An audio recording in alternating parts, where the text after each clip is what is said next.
Welcome to the All About Alts podcast, where we explore the world of alternative investing to help you find financial independence. Join our host, NewView Trust's president, Jason DeBono, as he covers a variety of topics with different guest speakers to discuss tax and alternative investing strategies. It is never too late to start taking control of your financial future, and we are so excited for you to be joining us for this opportunity to hear from some of the best in the business.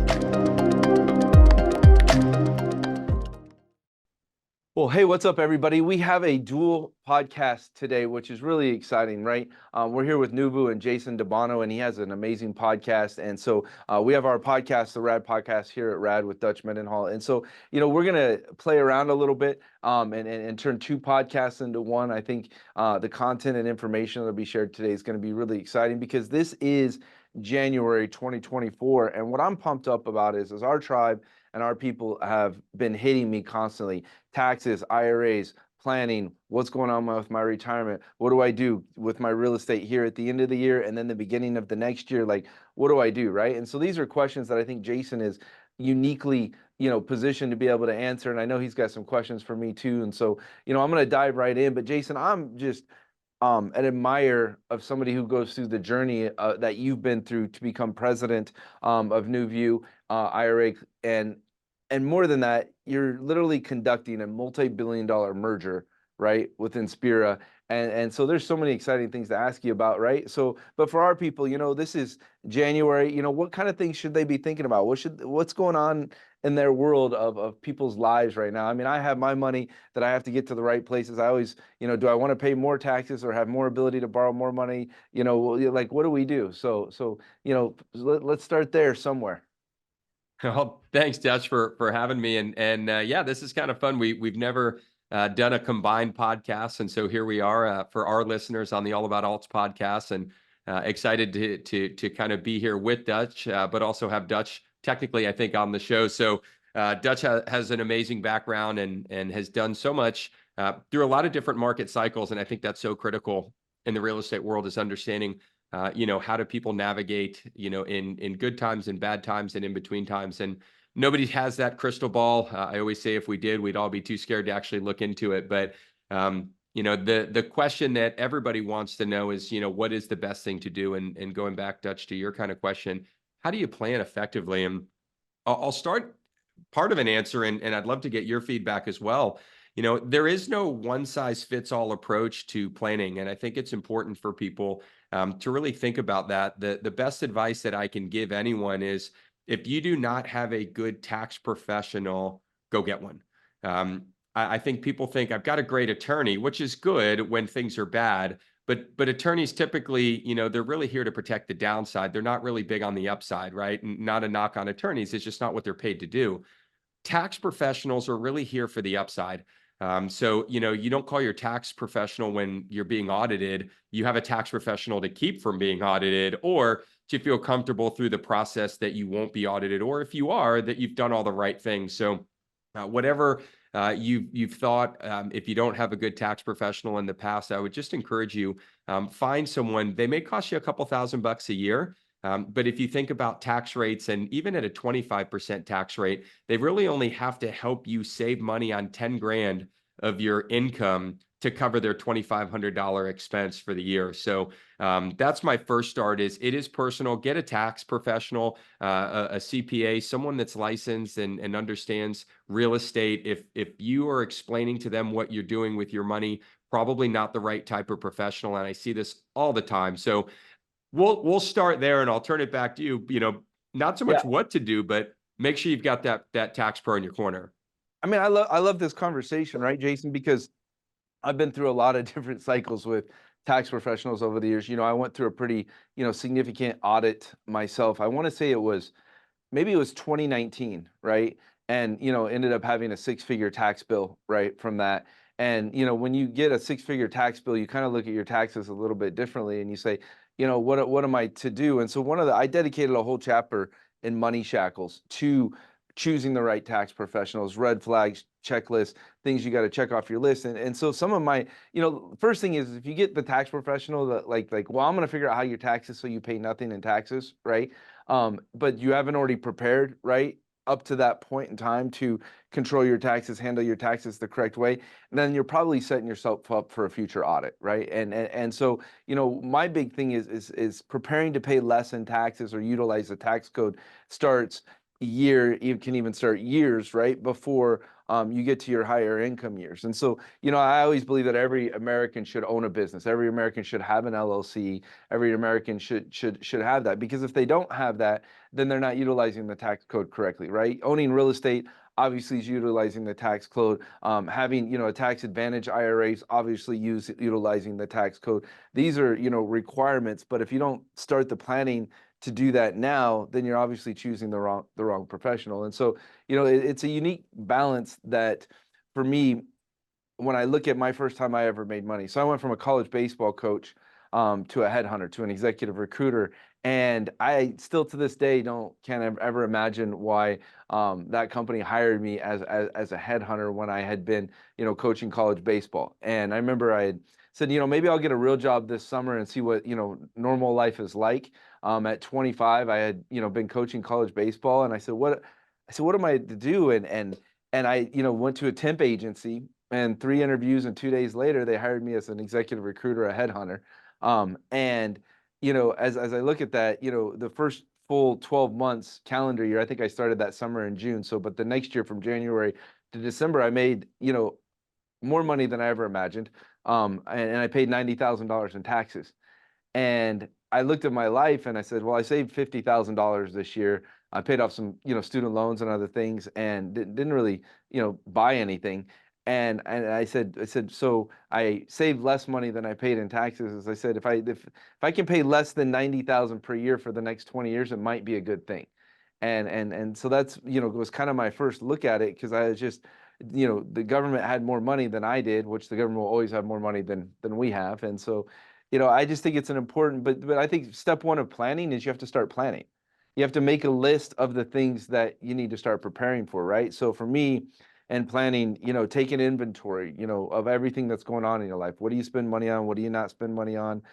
Who's your current tax professional? Like, if you don't know the name of your actual current tax professional, they're probably not the right tax professional, in my opinion, and the whole, what do you call it? Robo tax or rocket tax or whatever it is, right, is usually probably not the best, personal solution, unless you're very educated yourself to kind of automate some of that stuff. And people are thinking, well, Dutch, you and Jason, you make good money, or you have money, so obviously you have to pay attention to taxes. Let's be clear. Like, if you're making $50,000 a year and you're paying, $15,000 to $20,000 in taxes, if you could pay $7,000 in taxes instead of $20,000 in taxes, 10 years from now, 20 years from now, your life will look significantly different. And that's what a lot of people don't understand about money. There's such a compounding effect with it. When did you first, when were your eyes opened, Jason, to these kind of things? Well, I mean, you worked at NewView for 18 years, but when did you personally look at your own money? Because even as I invested in real estate, it wasn't until I hit 30 and I'm a high income earner, but do I really have wealth? Have I really achieved wealth? Was very different, even though I had, I flipped my first house, I want to say, at 27, and made great money in real estate already between 27 and 30, but it didn't matter because I didn't have wealth. So when did your eyes open? It for me, they opened in 2 different ways. I mean, one, being at NewView was such a blessing. Career-wise has been fantastic, but personally, I get to live vicariously through our clients early on, and that's something that, for me, I think was probably the greatest outcome of the time and tenure I've had here. Despite a lot of other things that have been very exciting. But it's taught me a lot of things about how to think about money different. And I think you nailed a couple really key points that I want to kind of repeat and make sure people listening today walk away with. Number one, there's no income requirement to start tax planning. And I think so many people think that, well, that's for the wealthy. And sure, does someone with $1 billion of income have a lot more tax planning opportunities than someone with 100 grand? Well, of course, right? But if you take all the zeros away and you boil it down, it's still the same relative to your earnings. So if you can make an extra 5% because you clipped off some tax bills by good, smart tax planning, you're 5% wealthier today than you were yesterday. If that 5% is $5,000 or that 5% is 5 million, it really doesn't matter. 5% is 5%. So make sure that you're thinking about planning early. The second thing is that, from a tax planning professional standpoint, yeah, I mean, evaluate them. I talk to people all the time, and I go all the way back 18 years ago when I started in this business. And I can't tell you, we used to always joke, my job is to educate CPAs on how a self-directed IRA works. And looking back, my advice and counsel should have been find a new CPA. If your CPA doesn't understand the basics of an IRA, right, and the value, then that's a big miss, right? And if that's something that you believe is a wealth building tool for you and you want that in your arsenal, your accountant's got to be on board. And they can't be pulled into being on board, right? They may not be an expert, but they've got to have some understanding. I think that's absolutely mission critical. And then the last thing that I think I'll just highlight on planning, and this was for me, was my eye opener here at NewView, is that we tend to think about tax planning in arrears, right? Think about how most relationships work with accountants. And Dutch, I'll be curious, maybe when your thought process changed, but tax professionals are here to save us pennies because that's what we ask them to do, right? So think about it. Dutch is my CPA. I don't talk to him all year. I show up April 14th, right? And I give him whatever he's requested, and I hand it to him, and I look Dutch in the eyes and I say, Dutch, save me as much money on my taxes as you can, right? And Dutch comes back and he saves me money on my taxes, and we high five, and I tell everyone Dutch is a good accountant. When in reality, Dutch may be a horrible accountant in the grand scheme of how it should work, but he's great at what I asked him to do because I was very deliberate. Dutch, save me money on my taxes. Instead, and if you save money on your taxes without a proper plan, you can be sure that later that's probably there's a good chance that'll cost you, right? And that's exactly right. It doesn't cost you money, it costs you everything, because instead what I should be doing is saying, hey, Dutch, it's January. Knowing what we learned from my money from last year, what can I do differently this year? Or, hey, Dutch, I'm about to buy this investment. Is there any tax planning considerations I should give to it? Or, hey, Dutch, this opportunity presented itself, and I can buy this $50,000 investment in my IRA. I can buy it in a Roth, or I can buy it with my cash. If you had to look at this from a tax planning standpoint, would you think differently? That's the relationship that you need to get to with your tax professional. And you don't get there by being wealthy. You get there by being intentional, regardless of how much money you make. So those are just kind of my things. And my eyes were open to that very early on when people kept saying, you need a Roth IRA. You need a Roth IRA. Well, Roth IRAs went completely contrary to asking your accountant to save you money. Because what do accountants do if you tell them to save money? They put you in a pre-tax IRA that has a tax benefit. When in reality, the best plan for me was always a Roth. But if I never had that guidance and visibility into that world of planning from taxes, not in arrears to save a nickel, but as a planning process to save dollars going forward, I probably would have put all my money into pre-tax accounts when the best thing for me was to put it into a Roth. So, be mindful of that. But my eyes were open, thankfully, very early on in this process. And now I look at a lot of what I do as more dialogue with my accountant rather than this is what I did. How do we make it make sense? I agree 100%. And if your accountant's not asking you questions, right? If he does your taxes for the first time, and let's say you don't have an entity or you don't have an LLC, or you've never owned a piece of real estate, or you've owned real estate and you've never taken depreciation in your entire life, or you've never used, being your own bank with whole life insurance, or you've never used an IRA, and you've never done any of some of the different, fundamentals when it comes to proper, mental from tax. And there's other things that are more advanced, but like if he doesn't start asking those questions and start saying, okay, well, here's things you need to start preparing for next year, right? It may have been too late for some people already this year to do some of those actions, right? You can't open your first LLC, and granted, people are like, well, opening an LLC, oh my gosh, well, you can go to LegalZoom, you can go to Rocket Lawyer, you can, for a couple $100, you can open, your first LLC. And there's also, pros who will charge you $30,000 or $40,000 to open an LLC. So you got to make sure, you utilize, like there is inexpensive resources to do some of that stuff. And there's, for more advanced people, there's more expensive things, but reality is I don't know how much of a difference the more expensive things really make at the end of the day. So, they got to start helping you with that plan, sooner. For me, I look at my, 7 and 8 year old both have their own IRAs. They both have their own, and I probably it's a specific type of IRA for kids. You might know the name of that better than I would, Jason. But they both own their own piece of real estate, first piece of real estate, in their IRA. And we started those when they were like 3 and 4 because, I put them on social media from time to time. And so they're, paid actors with my company. And that's a way for you to utilize the tax code, effectively. And so for me now my kids are starting to build up, their own investments and their own things. And I educate them. When did you start with your own kids, right? I think you have two, right?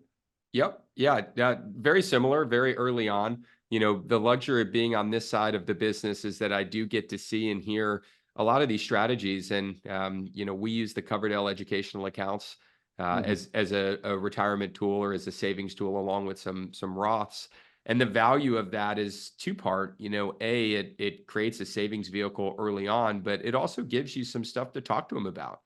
And I think that's the part that's really cool. And that's something that our goal this year is to become more intentional. Our daughter's 4, and so she's, still lives in a land of daisies and fairies. And the idea of real estate and money is still outside of any form of discussion. But our 12-year-old, his favorite class in school was a project that they did where they actually had a mock account and bought stocks and bonds. And, it's interesting because even though I'm not really a stock and bond guy, I never have been. The handful of stocks I've bought have never materialized yet. Every piece of real estate, for the most part, has done well, more control. So, but it's been really fun to have some of that dialogue, right? For him to kind of see, hey, like this investment stuff is cool. He knows what I do and he knows how I do it at a high level, but he's starting to take interest in the savings component. He's starting to take interest in the, hey, this $20 Roblox purchase is $20 that can't earn me money somewhere else. And so that's a big goal for us in 2024 for my wife and I is really, are we being as intentional as we can be with our oldest and really giving him more chances to be part of that. And that as a parent, especially someone on the side of the financial world, it's so fun to kind of open his eyes. And I didn't get that as a kid. I grew up, I was very lucky. While my childhood had plenty of turbulence and like most kids, my dad owned his own business. He worked 80 hours a week. He taught me work ethic and he taught me, how to, not so much how to manage money, but just how to treat money. And how to go work and find ways and how to be self-employed. And, my son doesn't have that today, and I had that. And so you got to find different ways to get some of those same lessons and experiences that we got as kids, maybe in a hands-on approach, and trying to create some ways for him to be a little more hands-on. So building wealth starts very young, not just by having money, but being a good steward of it and understanding where to put it and what to do with it. Yeah, I love the money languages. Like once you kind of understand money languages, like my kids have their own, money languages. My one son Tony is definitely a spender, and my other one is definitely what I call a flyer, which is we don't, we never want to have an argument about money. Money's not as important to us as what money can do.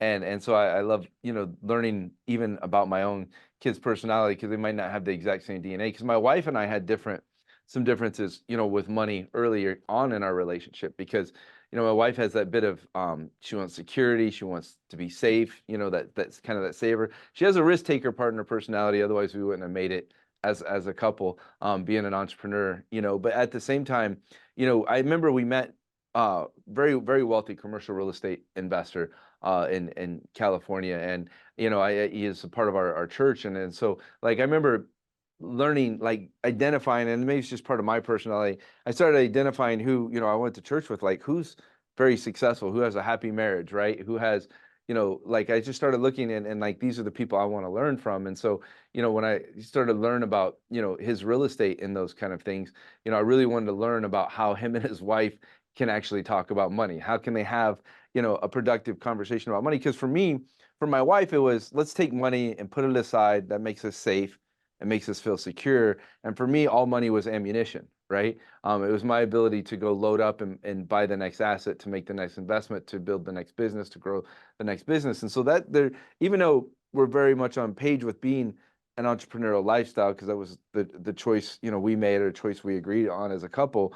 There was a difference when it came to that money part of it. And, at 30 years old, I think I made great money as an entrepreneur, but had how much had I saved? How much had I put away? I had some real estate, assets at that point, not obviously where we are today. And so it's just an interesting dynamic. How have you and your wife kind of handled some of those conversations, about money over the years? And probably it's a little easier now, but maybe not. But then it was, when you were an intern. It's such a good question, and I appreciate that topic. I think a lot of couples avoid it, and probably early on we did. It is a language, and people spend money differently, and people treat money differently. My wife is self-employed; she's a photographer professionally, but her natural DNA is not to take big risks. She started her own business, which was a risk, and so she's out in front of some of that, but not to the same degree. And how she views investments into the business, and spending money on marketing, and those types of things. They don't come natural to anyone, but some people are willing to go invest more, to take more risk. And so we've had to have some discussions around that. And, what does that look like, right? Like what does that financial future look like? Do we create comfort, and do we put money away and feel like we've got comfort and stability? Or, we're young. Do we go out and reinvest it? Where's that balance? And so what I love about my wife is she's open to learn. She'll be the first to tell you she doesn't understand the world I live in. She's definitely uses a different part of the brain, being more creative, and certainly photography and the artistic side is much bigger in terms of easy for her to comprehend. But whereas I struggle on that side, but on the financial side, it's all I've known and all I've done, and so it just comes a little bit easier. And so I think the advice I can give to everyone is don't be scared to have the discussion. Right? Like, what does money mean to you? What does it do for you? And some people don't care about it, and some people it's all they care about.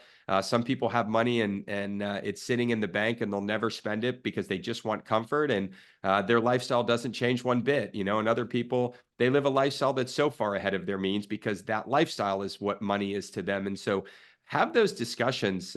It is important to have a plan. I mean, my wife and I sit down, we have a plan for the year. We have regular check-ins on budget, and people kind of laugh like, well, what is that? You have a budget meeting, and it's like, yeah, we set goals and we want to do things. And budget isn't what did we spend? Budget is what's the overall financial picture. If we want to spend $1,000 more this month, the question isn't how do we make that happen? It's how do we go make $1,000 so that's an easy decision.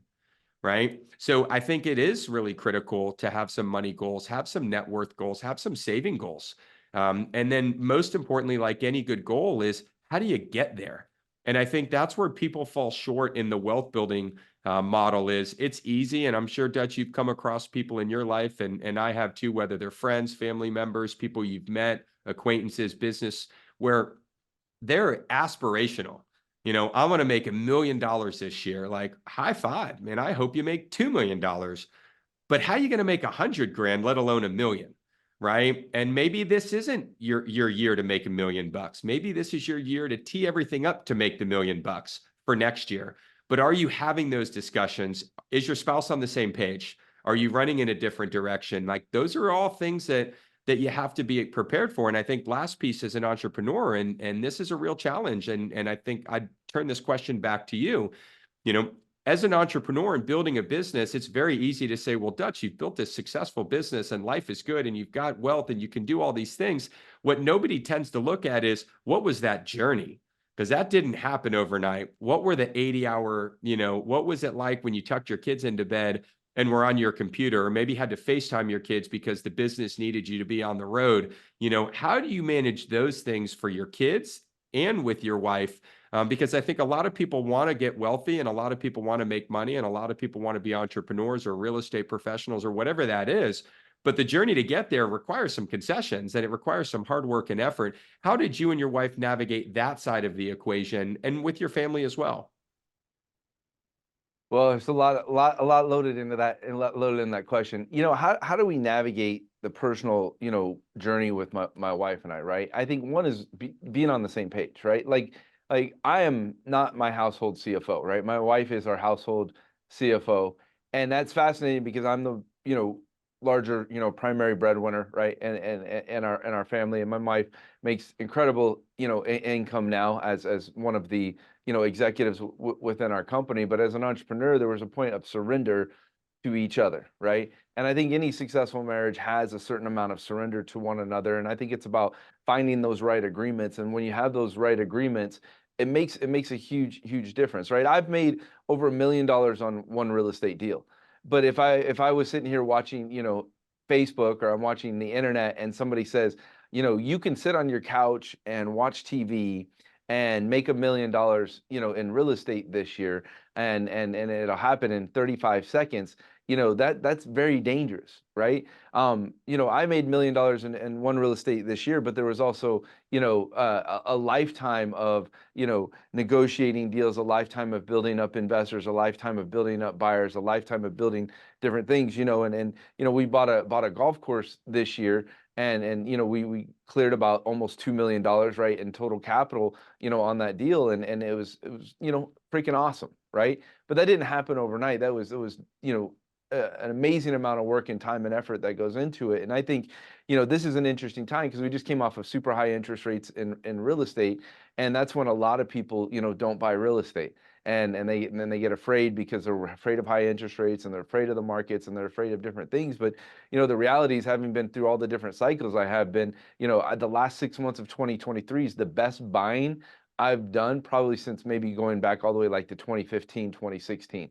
And I did some incredible buying, in those years when I caught some, market downtrends. 2009, 2010, I did some really amazing, apartments and self-storage. So like there's these cycles, but nobody buys during that time, right? And everybody turtles, and hides in the shell during that period of time because they don't understand that like there is cycles, and there's markets. And one of the beautiful things I love about IRAs though is people tend to get away from the get quick rich stuff when it comes to their IRAs. Like people lots of times are thinking long-term investing. So at all times with investing, you have to be thinking long-term.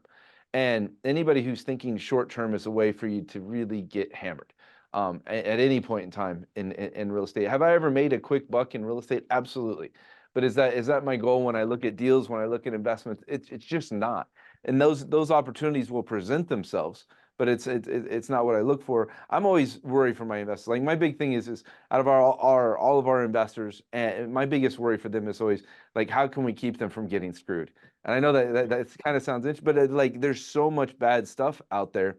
And like last year was like 2022 was an interesting year because there was suddenly all of these good investments. There were suddenly all of these good things that people could do. And what I've learned over the years when suddenly there's all of these great investments for people and all of these great things that are there, I'm like, oh, the market's about to turn, right? Because it's been on the rise so long that I know it's about to turn, it's about to shift and change. So, I always want my people to get some, insight into like, what are catch-alls for people to watch out for as they're looking. I always think if you have a healthy relationship with money, you're less likely to get screwed because you're less likely to do something out of character or less likely to be forced or pushed or influenced by someone with a decision. But what are some of the things that you see over all the years with IRAs and your, I mean, I don't know, is NewView over 100,000? I mean, is it 100,000 people? Is it, how many people have used NewView in the decade you've been there? Oh boy, as a number, I can tell you that over $3 billion of transactional volume. We currently custody over 2 billion, almost 2.3 billion of individual assets or client assets, and I would say those are well diversified, but real estate's still probably the largest holder in that. And I I'll point to two quotes that I think are super critical for people to remember. One is, a calm sea never made a skilled sailor. And, when you think about what that means, and going back to your point, Dutch, 2021, 2022, I was with you. That was the last place I wanted to be investing. I saw more people tout their success, but if I look at their success as investors, and there's lots of people I guess for listeners on both podcasts, our clients are always investing, and they're investing with either in their own deals or with other people that are raising capital. And there's a lot of ways to invest and deploy capital. And certainly RADD would be a group that raises capital, and they have investment opportunities, and they basically help you enter the real estate market. In that world, what I started to see was a lot of people that were, talking about their last 3 deals, 4 deals. Well, if you look at the time frame, the S&P was returning 20% a year. So, it's like an advisor that says, I returned 25% last year. Well, if the S&P returned 26, I'm not that impressed, because that means anybody in any market, the law of averages would have gotten you to 20. What I'm impressed with is when you return 18 when the market returns 7, right? Or when the market returns negative and you don't make money, but you didn't lose money. And there's no right way to look at it. But so that calm seas never made a skilled sailor is, what have they really been through? And you can't fault someone for being new in the business, right? I can't suggest that if someone started in this business in 2017, that they're bad. But what I do want to know is, I want to ask a lot more questions about their experience. Because if their experience is they bought and sold and bought and sold and bought and sold, and every deal made money, I'm a little concerned, right? Like, hey, what happens if? And we've seen a lot of deals go sideways, and I'm sure you've seen this, Dutch, on your end as well. A lot of buying opportunities were created because people overbought, overextended, and didn't anticipate. And there was a deal that went belly up like 8 months after it was purchased. I'm thinking, 8 months, like what they must have had zero level of downside protection, right? And it's like, how can a deal go that bad that quick? And I know interest rates went up, and I know it causes problems. But the second quote is a Warren Buffett quote, and it's, return of principal is always better than return on principal. And I think those 2 bits of advice for me, are things that I try to preach to everybody. You mentioned that watching TV, right? You got this new get rich quick. If you sit on social media or you go on any of these reels, or, it's all about, I sit at home and I made $4,000 today. And I was on vacation in Bali and I made 10 grand. And it's like, this sort of stuff is poisonous, to people. My 12-year-old, and you Bali, maybe Bali is a pretty cool place, though. I'm just saying. the Bali side's not poison, but this idea, my son actually, Yeah. and he's 12, and he asked me about, drop shipping. Oh yeah, no, I see that you can just set up a drop shipping account and you can make like 10 grand a month. And it's like, all right, well, give me a little bit more. That sounds really cool. I'm excited that you're excited about it. Well, you just like set it up and you make like 10 grand, and I'm like, okay, cool. What's next? You just set it up and you make like 10 grand. And what you realize is that he's being fed 30-second clips about this. And what's not being filtered through that is that you've got to get from start to finish. And so this idea of return of principal is always better than return on principal.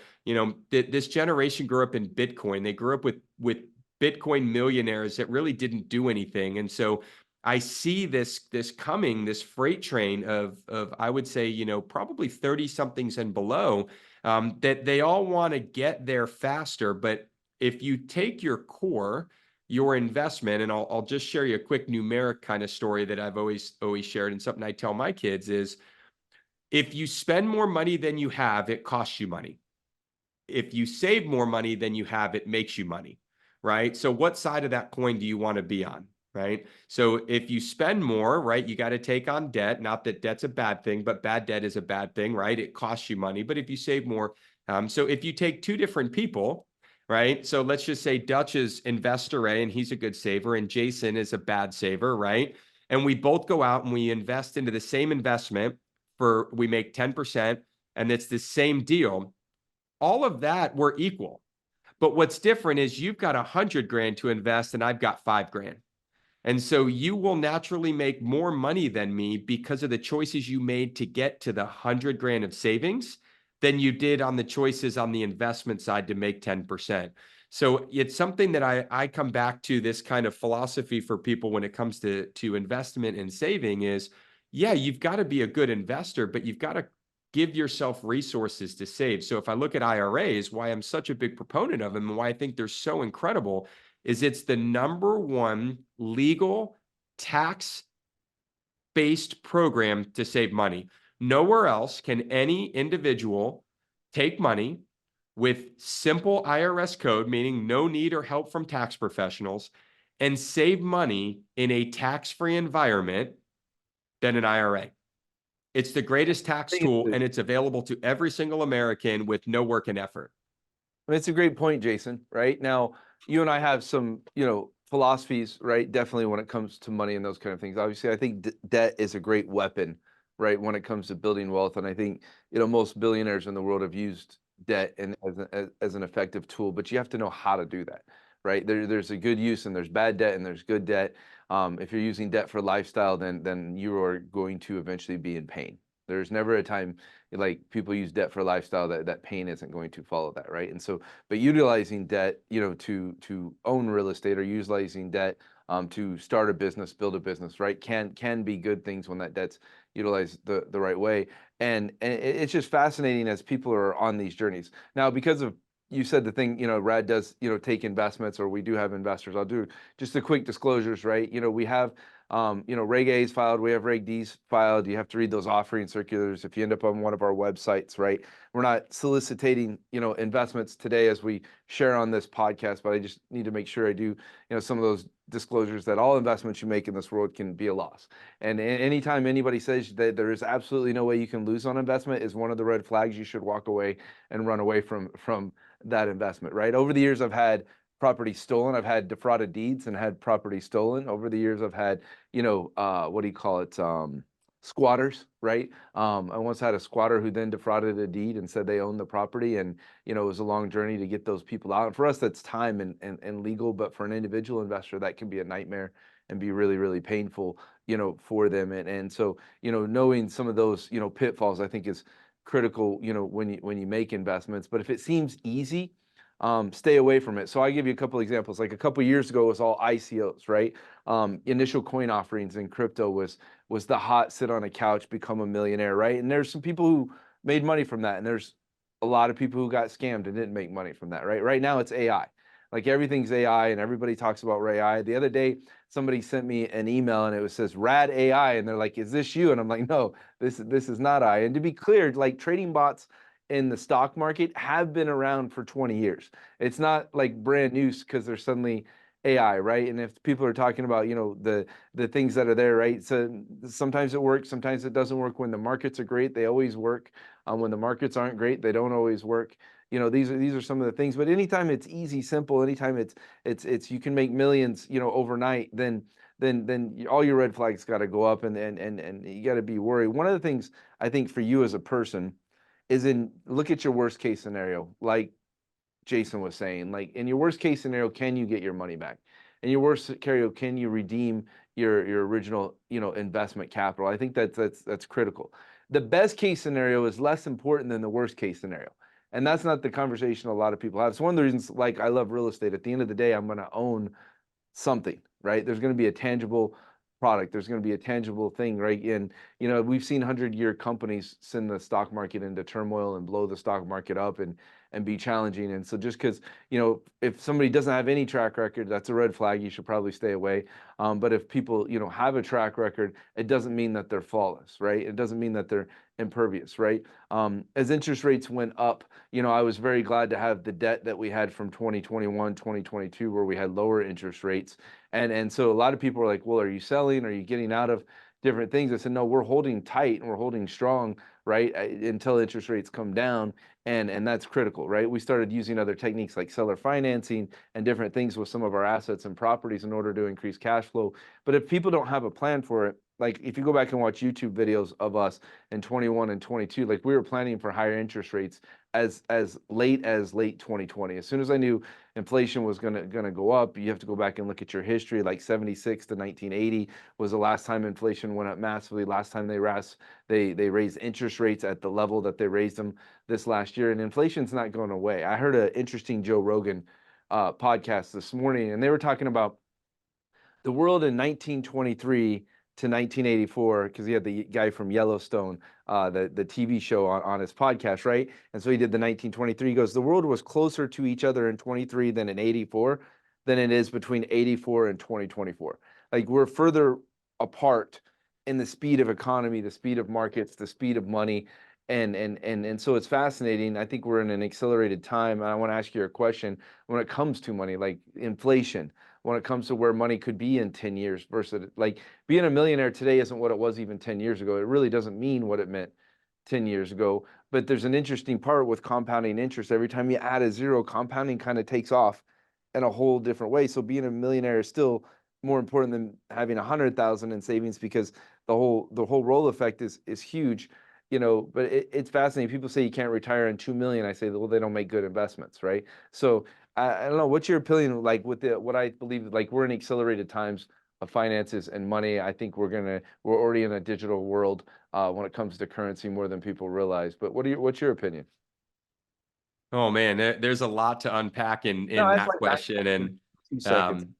I guess I'll start with maybe the first of all, I agree completely. We are in a digital world. We're in a digital monetary system. I think whether it's called Bitcoin or whether it's called the dollar, money's moving hands electronically, and I don't know if that bodes well for Bitcoin or bodes against it. I'm not an expert in that market, and so I try to stay away from what I just can't seem to wrap my arms around from an understanding standpoint. But the world is changing, and as fast as 20 years ago, the idea of ordering a pizza, Domino's, you had to call them and you had to wait for your pizza, and you didn't know where it was, but you knew that if they didn't deliver it in 30 minutes or less, it was free, right? That was a marketing campaign. Today, I can see that Billy is putting pepperoni on my pizza, right? I can see that it's 12% through the conveyor belt of the oven. The world is moving quickly. Even in our office building here, Uber Eats is here 3-4 times a week. And, I tell our office all the time, and the office, the ones that listen to the show, first of all, are probably not the ones ordering Uber Eats because they're actually paying attention. But I tell them all the time, like, that is just lighting money on fire. That's a convenience, and you're buying convenience is fine when you can afford it, but you're basically financing a lifestyle. Get in your car and go pick up McDonald's or Starbucks. You really need to pay $8 for someone to drive it to you. There's a difference between convenience and laziness. If they're eating McDonald's, their afternoon's not going to be all that productive. So. Well, yeah, the food itself is also questionable. But when you think about it, but for a lot of the 20-somethings, not that there's anything wrong with being a 20-something, you don't control how old you are. It's normal to them.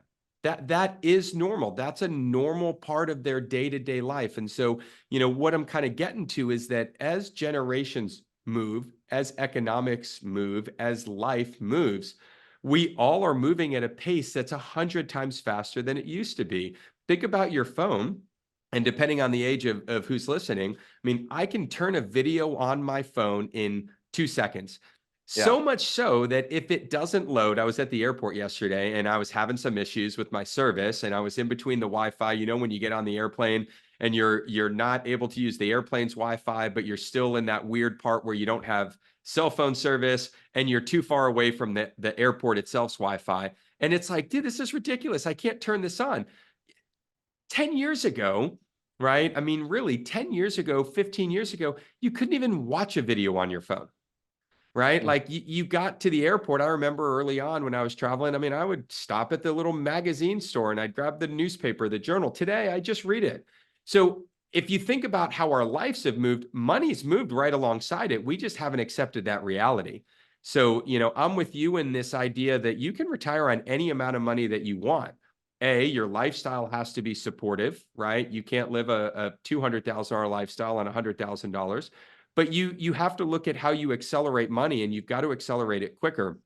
I'll leave you with answer the last kind of comment to that question. When it comes to money, what people tend to not think about is compound money. And I love that you brought this up. It's one of my favorite things to talk about. And compounding in a tax-free environment is the greatest compounding that you can get. And I'll just illustrate it. If you took a dollar and you doubled it every day for 30 days, right? $1, 30 days. And you took the same dollar and you doubled it for 30 days. I did mine in my Roth IRA and you did yours in your personal account. Now let's assume you're in the 25% tax bracket. So you take $1, right? The next day it's $2 and you got to pay tax on $1, 25 cents.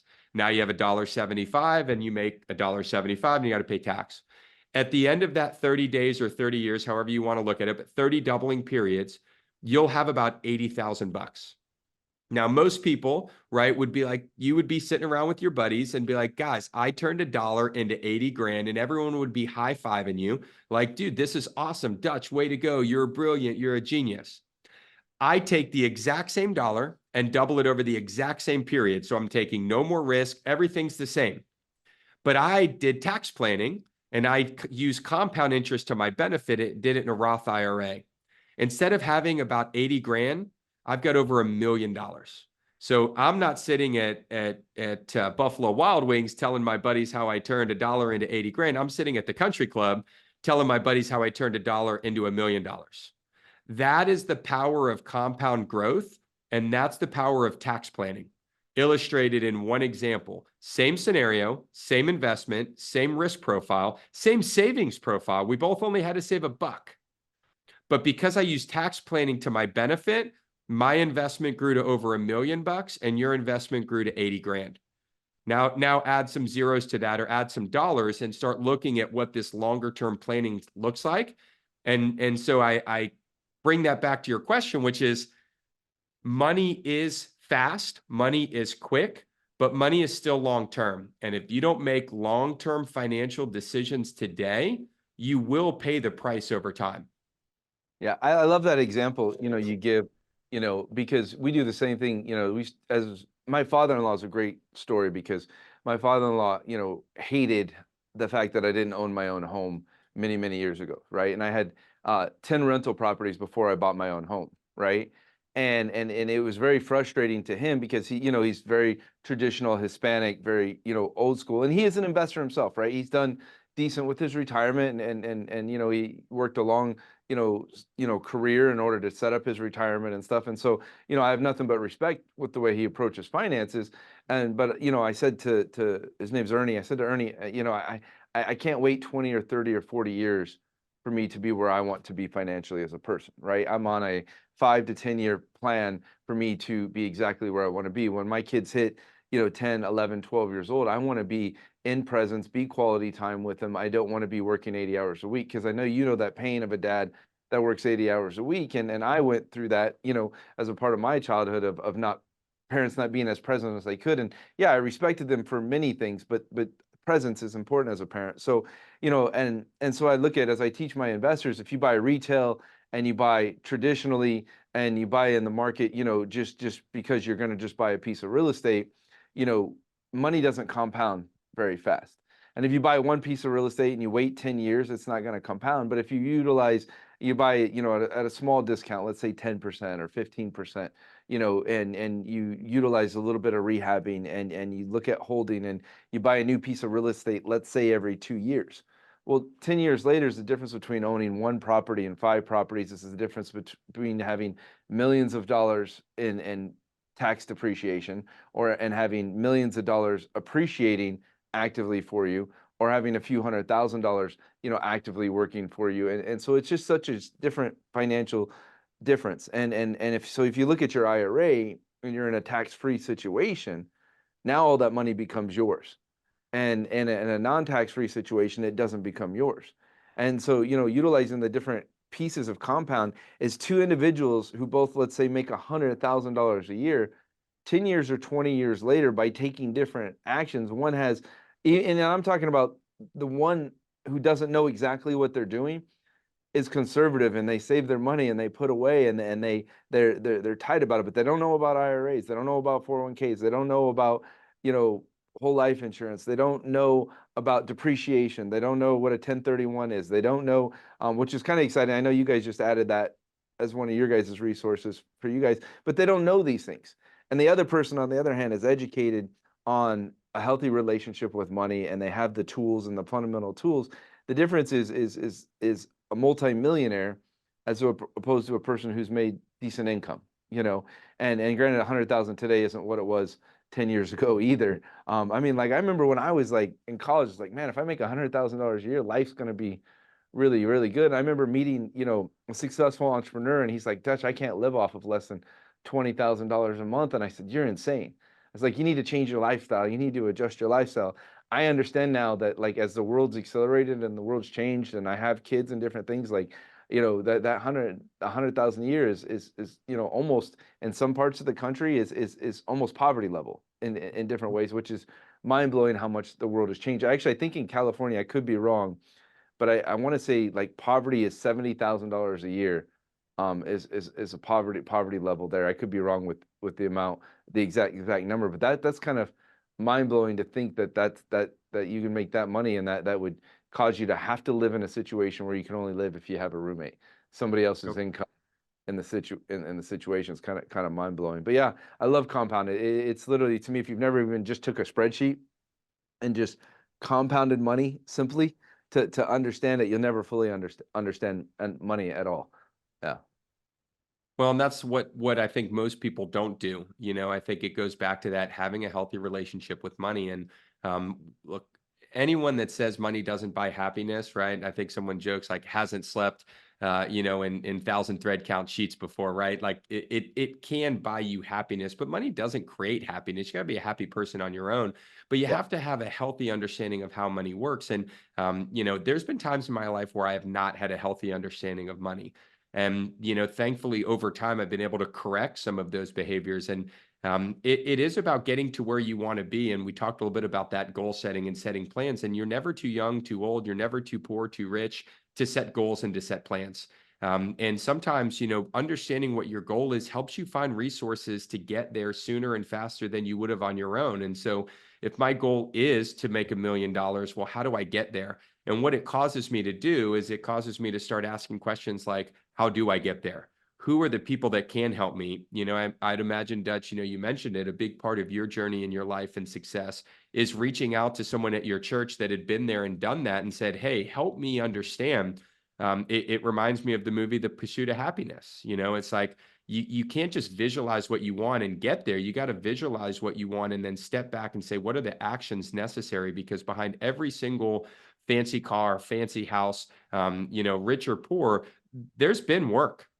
There's been trials and tribulations, and sometimes things are good and you feel like you're a genius, and then times are bad and you feel like you're the worst investor in the world. And that's just part of it, right? We all have a little bit of scars with finances, and we should.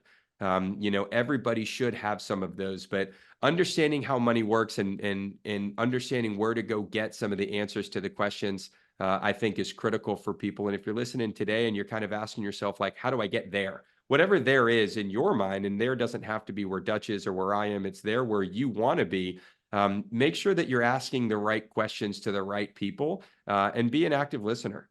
Like, what can I do differently?